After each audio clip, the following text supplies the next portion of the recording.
before me because it is definitely relevant to what's happening with prison food.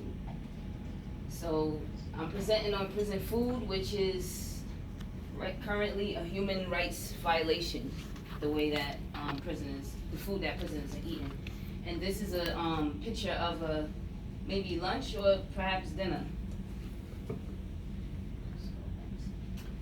So access to nutritional food is a basic human right.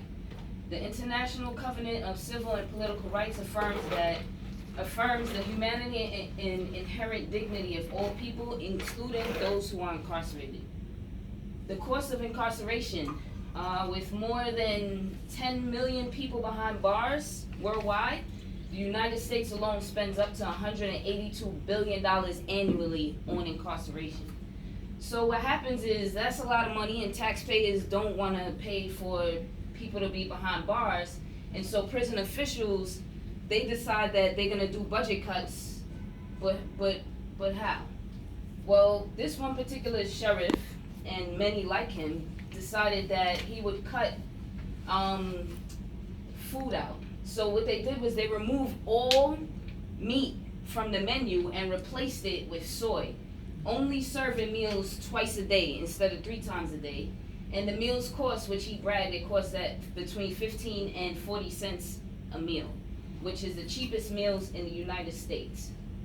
And this is not just him, this is jails and prisons across the United States that's commonly practicing this. So too much soy is toxic to human health. Soy is sold as a way to save money and to provide a diet lower in calories and saturated fats. However, soybeans contain plant estrogens and other toxins and anti-nutrients that make soy products unacceptable as a source of nutrition, except for in small doses. So, only in small doses does the FDA approve soy-based, not in large consumptions. Yet, in prison, they are serving fake meat. In most meals, small amounts, not small amounts of soy, but small amounts of real meat is being served, mixed with 60 to 70% of soy protein. Fake soy cheese has been replaced for real cheese, and soy flour or soy protein is now added to most prisons' baked goods. And since the diet, people have complained of serious health issues caused by so much soy in their diet, including chronic constipation, alternating with diarrhea, vomiting, sharp pains, passing out, heart palpitations, rashes, acne, insomnia, panic attacks, depression, hypothyroidism, and you can keep going on and on and on. So, as the sheriff said, he wants to only feed prisoners twice a day.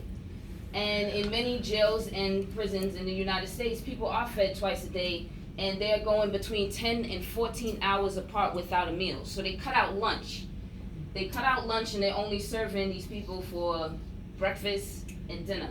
And what happens is that they're even receiving a smaller portion than is recommended by the FDA. As the portion is small as a child's lunch tray, they're serving them an even smaller portion. So if they're going between 10 and 14 hours without food, how is breakfast gonna sustain you till dinner? The only recommendation currently with the guidelines of food is not to be nutritional, but to make sure that prisoners have enough calories. So jails and prisons say, well, we give them 3,000, on average, 3,000 calories a day. That's what we offer them, right? However, if we go back to this picture of what a typical lunch meal or dinner meal in prison looks like, any one of us should know that this is not the most appealing meal, not the most tasty, and definitely not the most nutritious. So people are practically eating food just to, kill their hunger pain and not starve. So when we say that we're giving them 3,000 calories per day, the only way that we're ensuring that they get that is if they're scraping their plates full, and we know they're not doing that. So I included a picture of this fetus right here because the reality is that when people think of people in prison, they think of men. They may think of some women, but there's a lot of pregnant women behind bars with their fetus that's subjected to the same poison and toxic menu and hours of starvation, periods of starvation. But that's another research project. So food options for people in prison. Incarcerated people in the United States do not receive minimum requirements of fruits, vegetables, whole grains, lean protein, or milk. Incarcerated people are fed more than the recommended amounts of refined starches, added sugars, soys, and sodium. In recent years, there have been news reports of inmates served rotten chicken tacos, beef, and cake that had been nibbled on by rodents. Oh my God. So besides that statistic, as you've seen in Shaniqua's video, all those flies and things, that's being served to prisoners, and nobody's thinking twice about it. So food options, they do have another option of food, which is commissary, where you can buy all the junk that you see in the background. And more than 90% of available products are very unhealthy and are categorized as a void in the state's healthy nutritional guidelines for vending machines. Even the instant oatmeal is highly sweetened and low in fiber, which is also on the not recommended list. So food that is not recommended for human consumption is being fed to prisoners for budget cut reasons. So what happens is you give people toxic food and their body is going to respond to it. So health problems start to happen. Incarcerated people are at increased risk of chronic diseases. Half of all incarcerated people in state and federal prisons report having had a chronic illness and are potentially at risk for future medical problems, and it's documented 40% people document a current chronic condition. More health problems. The Center for Disease Control and Prevention reports that sodium is off the charts in the United States prison. In 1989, which is the most recent year of available data, federal prisons were serving a diet with 10,000 milligrams of sodium per day, and by 1995, their goal was to reduce it to 6,520 milligrams per day, which is still almost 3 times the recommended upper limit. So the link between chronic disease and nutritional meals means that prison nutrition matters. And you know what else matters? Black lives always matter, also matters. And black lives also matters because currently statistics show that 1 in 3 men will spend at least some time in jail or prison. And right now is over 75% of the whole prison population in the United States is predominantly black and Latinos.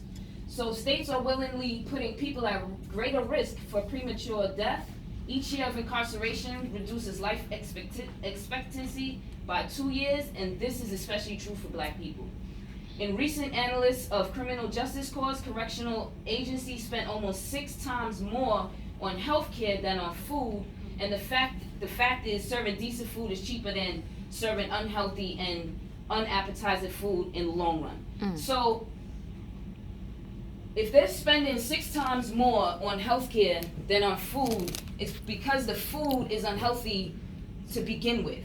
So if they just cut that, they could cut that cost in half and spend 3 times more on decent food and real food, so that half of the cost can be cut in healthcare and be allocated towards something better like reentry programs. Because currently, the National Institution of Justice, according to them, nearly 70% of prisoners will be arrested for a new crime within 3 years of their release from prison, and nearly 80% will be arrested for within 5 years. And the operative word here is new crime. So that doesn't include people who are going back on a technical violation, which will increase that 70 to probably 90.